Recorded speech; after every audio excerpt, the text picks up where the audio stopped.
হৰে কৃষ্ণ। আমাৰ শাস্ত্ৰত উল্লেখ আছে যে একাদশীৰ মূল উদ্দেশ্য ভোকত থকাটো নহয়, বৰঞ্চ পৰম ভগৱান শ্ৰীকৃষ্ণৰ প্ৰতি আমাৰ শ্ৰদ্ধা তথা প্ৰেম বৃদ্ধি কৰাটোহে আমাৰ মূল উদ্দেশ্য। যেতিয়া আমি ভগৱানৰ নাম বেছিকৈ স্মৰণ কৰোঁ তথা তেওঁৰ ভক্তৰ সংগত থাকি লীলাসমূহ শ্ৰৱণ কৰোঁ, তেতিয়া ভগৱানৰ প্ৰতি আমাৰ আসক্তিৰ বৃদ্ধি হয় আৰু অন্তত আমাৰ প্ৰত্যেকটো কাৰ্য কেৱল ভগৱানক প্ৰসন্ন তথা সন্তুষ্ট কৰিবৰ উদ্দেশ্যে কৰাৰ বাসনা জাগৃত হয়। এনে ভক্তিভাৱ বৃদ্ধি কৰিবৰ নিমিত্তে একাদশী ব্ৰতৰ এক অতি মুখ্য ভূমিকা নিহিত হৈ থাকে।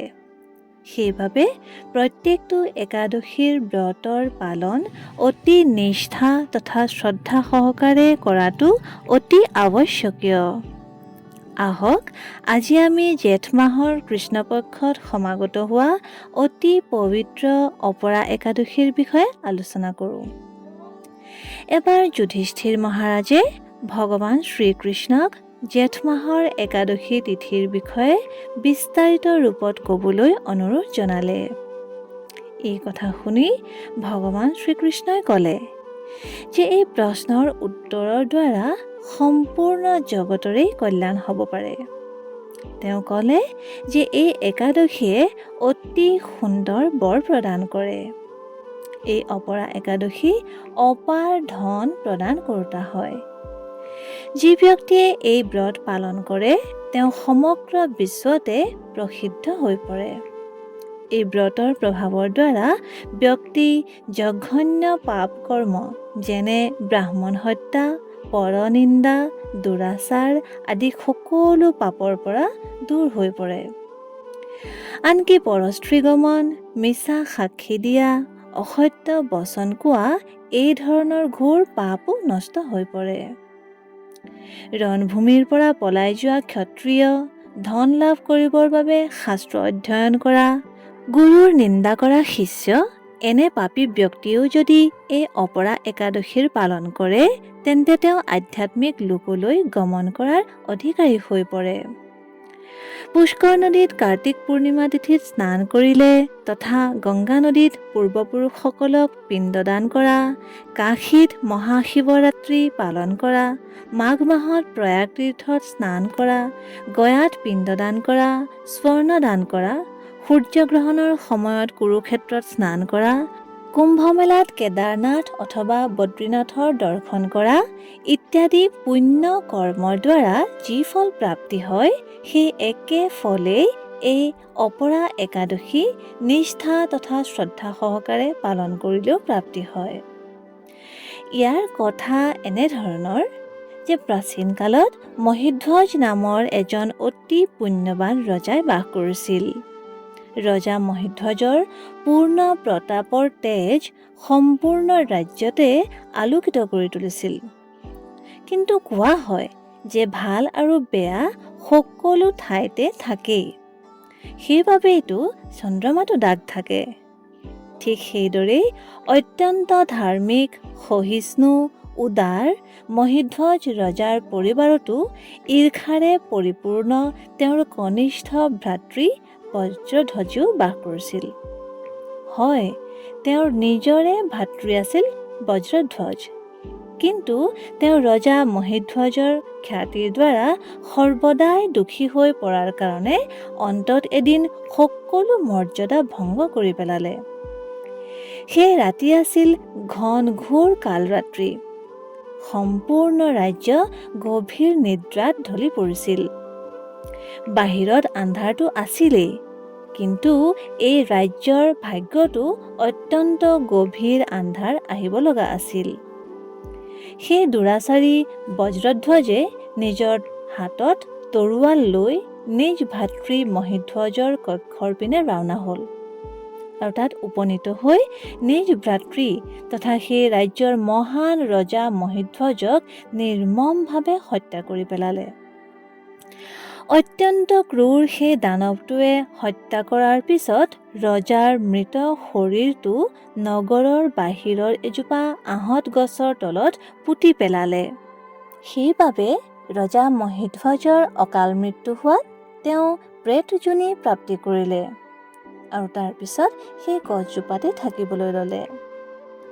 কিছু সময়ৰ পিছত ভগৱানৰ ইচ্ছাত মহান ঋষি ধৌম্য সেই আহঁত গছজোপাৰ কাষেৰে পাৰ হৈ গ'ল।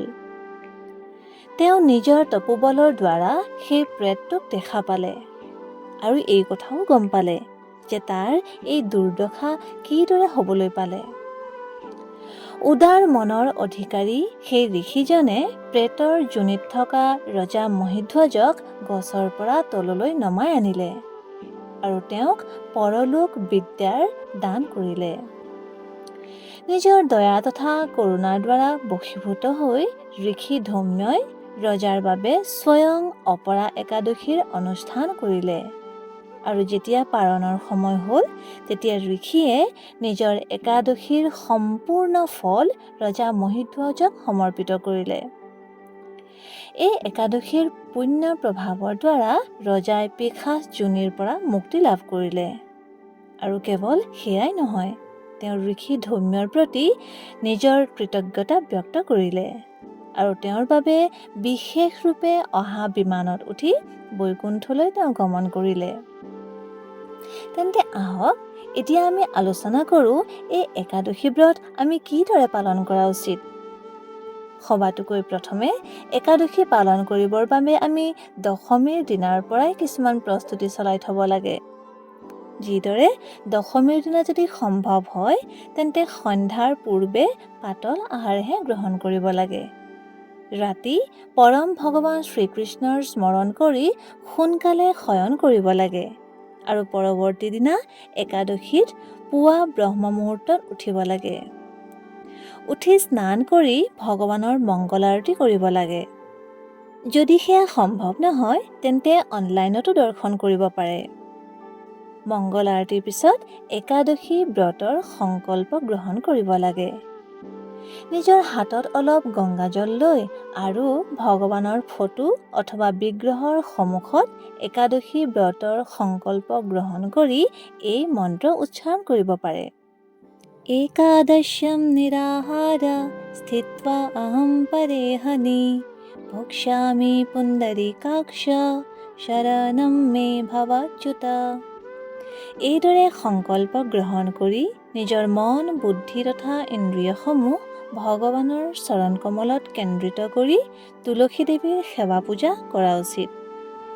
তুলসী দেৱীক আৱশ্যকতা অনুসৰি জল, ধূপ, দীপ তথা পুষ্প অৰ্পণ কৰিব লাগে।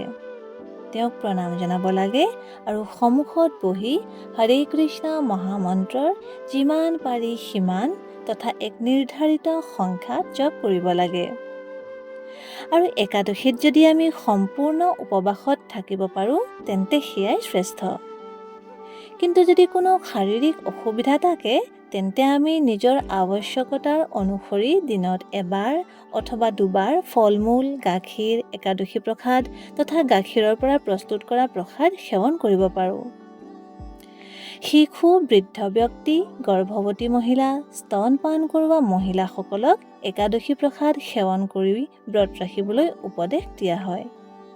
কিন্তু যিকোনো পৰিস্থিতিতে ব্যক্তিয়ে একাদশীৰ দিনা অন্ন গ্ৰহণ কৰা উচিত নহয়।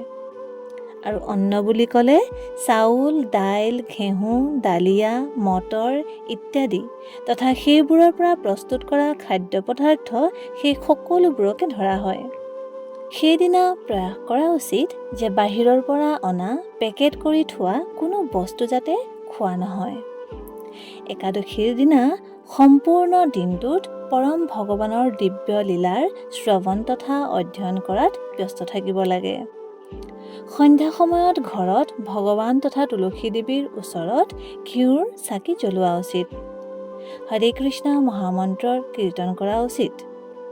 পৰৱৰ্তী দিনা দ্বাদশীত পুনৰ ব্ৰহ্ম মুহূৰ্তত উঠি মংগল আৰতি কৰি নিৰ্ধাৰিত সময়ত নিজ ঘৰ অথবা মন্দিৰত সুযোগ্য ব্ৰাহ্মণ অথবা বৈষ্ণৱক প্ৰসাদ খুৱাব লাগে। তেওঁলোকক নিজৰ ক্ষমতা অনুসৰি কিবা নহয় কিবা দান দিব লাগে আৰু তাৰ পাছত স্বয়ং নিজেও ভগৱানৰ অন্নপ্ৰসাদৰ স্বীকাৰ কৰি একাদশী ব্ৰত পালন কৰিব লাগে। তেন্তে আহক সম্পূৰ্ণ শ্ৰদ্ধা তথা নিয়ম অনুসৰি এই অপৰা একাদশীৰ ব্ৰত আমি পালন কৰোঁ আৰু জীৱনৰ পৰম লক্ষ্যৰ পিনে নিজকে অগ্ৰসৰ কৰা যাত্ৰাৰ আৰম্ভ কৰোঁ। ধন্যবাদ। হৰে কৃষ্ণ।